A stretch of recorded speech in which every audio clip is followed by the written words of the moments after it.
Hi friends, welcome back to my YouTube channel. Friends, ಇವತ್ತಿನ recipe ಅವಲಕ್ಕಿ ದೋಸೆ.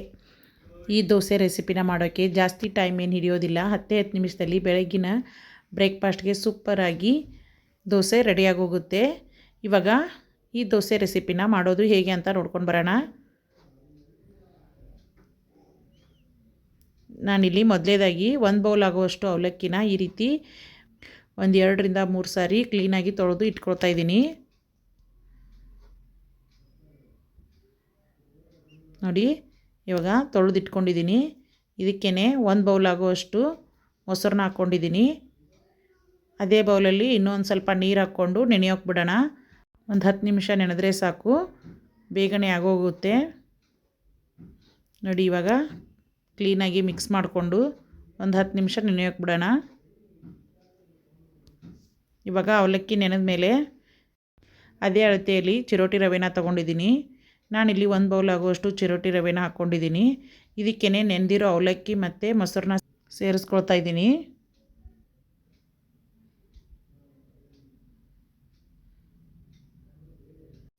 ಸ್ವಲ್ಪ ಸ್ವಲ್ಪನೇ ನೀರು ಹಾಕ್ಕೊಂಡು ಮಿಕ್ಸಿಗೆ ಹಾಕ್ಕೊಂಡು ಬರೋಣ. ನೋಡಿ, ಈ ರೀತಿ ಒಂದು ಸಾರಿ ಮಿಕ್ಸ್ ಮಾಡಿಕೊಂಡು ಸ್ಮೂತಾಗಿ ಮಿಕ್ಸಿಗೆ ಹಾಕ್ಕೊಳ್ಳೋಣ.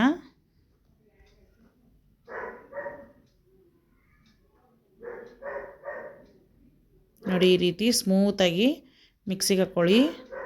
ಇವಾಗ ಇದನ್ನು ಒಂದು ಪಾತ್ರೆಗೆ ಸೇರಿಸ್ಕೊಳ್ತಾ ಇದ್ದೀನಿ. ಮತ್ತು ನೀರು ಎಷ್ಟು ಬೇಕೋ ಅಷ್ಟನ್ನು ನೀರನ್ನ ಸೇರಿಸ್ಕೊಂಡು ದೋಸೆ ಹಿಟ್ಟನ್ನ ರೆಡಿ ಮಾಡ್ಕೊಳ್ಳಿ. ಜಾಸ್ತಿ ನೀರು ಮಾಡ್ಕೋಬೇಡಿ, ಜಾಸ್ತಿ ಮಂದನೂ ಮಾಡ್ಕೋಬೇಡಿ. ನೋಡಿ, ಈ ರೀತಿ ದೋಸೆ ಹಿಟ್ಟನ್ನ ರೆಡಿ ಮಾಡ್ಕೊಳ್ಳಿ.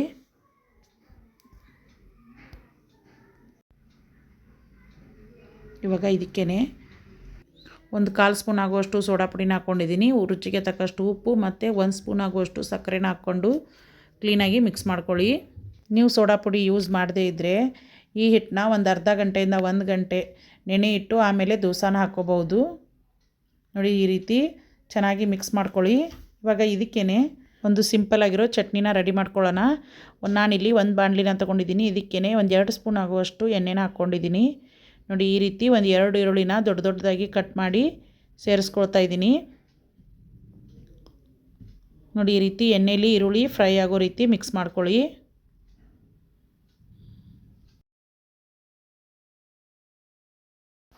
ಈ ಚಟ್ನಿ ತುಂಬಾ ಸಿಂಪಲ್ ಆಗಿದೆ, ಆದರೆ ತುಂಬಾ ಟೇಸ್ಟಿಯಾಗಿದೆ.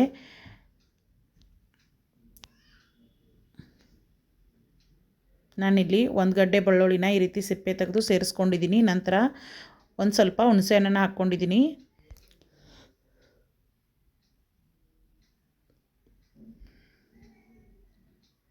ಮತ್ತು 1 ಸ್ಪೂನ್ ಆಗುವಷ್ಟು ಖಾರನ ಹಾಕ್ಕೊಂಡಿದ್ದೀನಿ. ನಿಮಗೆ ಖಾರಕ್ಕೆ ಎಷ್ಟು ಬೇಕೋ ಅಷ್ಟನ್ನು ನೋಡಿ ಸೇರಿಸ್ಕೊಳ್ಳಿ. ನೋಡಿ, ಇವಾಗ ಖಾರದ ಪುಡಿ ಹಾಕಿದ ಮೇಲೆ ಚೆನ್ನಾಗಿ ಮಿಕ್ಸ್ ಮಾಡ್ಕೊಳ್ಳಿ. ಜಾಸ್ತಿ ಹೊತ್ತು ಖಾರದ ಪುಡಿ ಹಾಕಿದ ಮೇಲೆ ಗ್ಯಾಸ್ ಆನಲ್ಲೇ ಇಡಬೇಡಿ, ಆಫ್ ಮಾಡಿಕೊಂಡು ಇದನ್ನು ಪೂರ ತಣ್ಣಗಾಗೋವರೆಗೂ ಬಿಟ್ಟು ಮಿಕ್ಸಿಗೆ ಹಾಕ್ಕೊಳ್ಳಿ. ಚಟ್ನಿ ರೆಸಿಪಿನ ಒಂದು ಸಾರಿನಾದರೂ ನೀವು ಟ್ರೈ ಮಾಡಿ, ತುಂಬಾ ಇಷ್ಟಪಡ್ತೀರಾ. ನೀವು ಇದನ್ನು ಯಾವ ದೋಸೆಗಾದರೂ ಮಾಡ್ಕೋಬೋದು, ಮತ್ತು ಚಪಾತಿ ಮತ್ತು ವೈಟ್ ರೈಸ್ಗಾದರೂ ಚೆನ್ನಾಗಿರುತ್ತೆ. ಒಂದು ಅರ್ಧ ಸ್ಪೂನ್ ಉಪ್ಪು ಮತ್ತು ಒಂದು ಅರ್ಧ ಸ್ಪೂನ್ ಆಗುವಷ್ಟು ಬೆಲ್ಲನ ಹಾಕ್ಕೊಂಡು ಮಿಕ್ಸಿಗೆ ಹಾಕ್ಕೊಳ್ಳಿ. ನೀವು ಗಟ್ಟಿ ಬೇಕಿದ್ದರೆ ಗಟ್ಟಿ ಚಟ್ನಿ ಆದರೂ ಮಾಡ್ಕೋಬೋದು, ಇಲ್ಲಾಂದರೆ ಇದಕ್ಕೆ ಸ್ವಲ್ಪ ನೀರು ಹಾಕ್ಕೊಂಡು ತೆಳು ಚಟ್ನಿ ಆದರೂ ಮಾಡ್ಕೋಬೋದು. ಇವಾಗ ಇದಕ್ಕೇ ನಾನಿಲ್ಲಿ ಎಣ್ಣೆ, ಸಾಸಿವೆ, ಜೀರಿಗೆ ಮತ್ತು ಕರಿಬೇವನ್ನ ಹಾಕಿ ಒಗ್ಗರಣೆ ಕೊಟ್ಕೊಂಡು ಇದಕ್ಕೆ ಮಿಕ್ಸ್ ಮಾಡ್ಕೊಳ್ತಾ ಇದ್ದೀನಿ. ನೋಡಿ, ಮತ್ತು ತೊಳೆದು ಕಟ್ ಮಾಡಿರೋ ಕೊತ್ತಂಬರಿನ ಹಾಕ್ಕೊಂಡು ಚಟ್ನಿನ ಮಾಡಿಕೊಂಡು ಸೈಡಲ್ಲಿ ಇಟ್ಕೊಳ್ಳಿ. ಇವಾಗ ಗ್ಯಾಸ್ ಆನ್ ಮಾಡಿ ಒಂದು ದೋಸೆ ತವೆನ ಇಟ್ಕೊಂಡಿದ್ದೀನಿ. ದೋಸೆ ತವೆಕಾದ್ಮೇಲೆ ಸ್ವಲ್ಪ ನೀರು ಚಿಮುಕಿಸಿ ಕ್ಲೀನಾಗಿ ಒಂದು ಸಾರಿ ಒರೆಸ್ಕೊಳ್ಳಿ. ನಂತರ ಸ್ವಲ್ಪ ಎಣ್ಣೆನ ಹಚ್ಕೊಳ್ತಾ ಇದ್ದೀನಿ. ಇವಾಗ ದೋಸೆನ ಹಾಕ್ಕೊಳ್ಳಿ. ನೀವು ಬೇಕಿದ್ದರೆ ತೆಳು ದೋಸೆನಾದರೂ ಮಾಡ್ಕೋಬೋದು, ಮತ್ತು ಸೆಟ್ ದೋಸೆ ಥರ ಈ ರೀತಿ ದಪ್ಪ ದೋಸೆನಾದರೂ ಮಾಡ್ಕೋಬೋದು. ಆದರೆ ಗ್ಯಾಸ್ ಮಾತ್ರ ಮೀಡಿಯಮ್ ಫ್ಲೇಮಲ್ಲೇ ಇಟ್ಕೊಳ್ಳಿ. ಹೈ ಫ್ಲೇಮಲ್ಲಿ ಇಟ್ಟರೆ ದೋಸೆ ಚೆನ್ನಾಗಿ ಬರಲ್ಲ. ಅದಕ್ಕೇ ಮೀಡಿಯಮ್ ಫ್ಲೇಮಲ್ಲಿ ಇಟ್ಕೊಂಡು ದೋಸೆನ ಬೇಯಿಸ್ಕೊಳ್ಳಿ. ಇವಾಗ ಒಂದು ಕಡೆ ದೋಸೆ ಬೆಂದಮೇಲೆ ನಿಮಗೆ ಬೇಕಿದ್ದರೆ ಎಣ್ಣೆ ಅಥವಾ ತುಪ್ಪನಾದರೂ ಹಾಕ್ಕೊಳ್ಳಿ, ಇಲ್ಲಾಂದರೆ ಯಾವುದು ಯೂಸ್ ಮಾಡಿಲ್ಲ ಅಂದರೆ ಹಾಗೇ ಹಾಕ್ಕೋಬೋದು. ಇವಾಗ ಇದನ್ನು ತಿರುಗಿಸಿ ಹಾಕ್ಕೊಳ್ಳೋಣ. ನೀವು ಬೇಕಿದ್ದರೆ ಒಂದೇ ಕಡೆನಾದರೂ ಬೇಯಿಸ್ಕೋಬೋದು. ಮೀಡಿಯಮ್ ಫ್ಲೇಮಲ್ಲಿ ಇಟ್ಕೊಂಡು ಒಂದೇ ಕಡೆನಾದರೂ ಬೇಯಿಸ್ಕೋಬೋದು. ನಾನಿಲ್ಲಿ 2 ಕಡೆ ಬೇಯಿಸ್ಕೊತಾ ಇದ್ದೀನಿ ನೋಡಿ. ಈ ರೀತಿ ತಿರುಗಿಸ್ಕೊಂಡಿದ್ದೀನಿ. ಮತ್ತು ದೋಸೆ ತುಂಬಾ ಚೆನ್ನಾಗಿರ್ತವೆ, ಸ್ಮೂತಾಗಿ ಬರ್ತವೆ. ಮತ್ತು ಇನ್ನೊಂದು ದೋಸೆ ಹಾಕಿ ತೋರಿಸ್ತಾ ಇದ್ದೀನಿ. ಮಕ್ಕಳಿಗೆಲ್ಲ ಕೊಡಬೇಕಾದ್ರೆ 1 ಸ್ಪೂನ್ ಆಗೋಷ್ಟು ತುಪ್ಪನ ಹಾಕಿ ಚೆನ್ನಾಗಿ ಬೇಯಿಸಿ ಕೊಡ್ಬೋದು.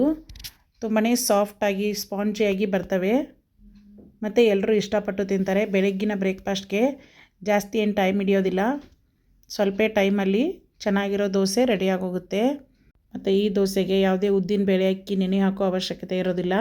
ಮತ್ತು ನೈಟು ಮಿಕ್ಸಿಗೆ ಹಾಕಬೇಕು ಮತ್ತು ಹುಳಿ ಬರಬೇಕನ್ನೋ ಟೆನ್ಷನ್ನು ಇರೋದಿಲ್ಲ. ಬೆಳಗ್ಗೆನೇ ಸ್ವಲ್ಪ ಟೈಮ್ ಇದ್ದರೆ ಸ್ವಲ್ಪ ಟೈಮಲ್ಲಿ ಈ ರೀತಿ ಟೇಸ್ಟಿಯಾಗಿರೋ ದೋಸೆ ರೆಡಿಯಾಗೋಗುತ್ತೆ. ಮತ್ತು ನಿಮಗೆ ಈ ರೆಸಿಪಿ ಇಷ್ಟ ಆದರೆ ಪ್ಲೀಸ್ ಒಂದು ಲೈಕ್ ಮಾಡಿ ಮತ್ತು ನಿಮ್ಮ ಫ್ಯಾಮಿಲಿ ಫ್ರೆಂಡ್ಸ್ ಜೊತೆ ಶೇರ್ ಮಾಡ್ಕೊಳ್ಳಿ.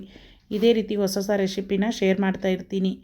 ಯಾರೆಲ್ಲ ನನ್ನ ಚಾನಲ್ನ ಸಬ್ಸ್ಕ್ರೈಬ್ ಮಾಡದೆ ನೋಡ್ತಾ ಇದ್ದೀರಾ ಪ್ಲೀಸ್ ಸಬ್ಸ್ಕ್ರೈಬ್ ಮಾಡಿಕೊಂಡು ಸಪೋರ್ಟ್ ಮಾಡಿ. ಮತ್ತು ಸಬ್ಸ್ಕ್ರೈಬ್ ಮಾಡಿಕೊಂಡು ಸಪೋರ್ಟ್ ಮಾಡ್ತಿರೋ ಎಲ್ಲರಿಗೂ ನನ್ನ ಕಡೆಯಿಂದ ಥ್ಯಾಂಕ್ ಯು.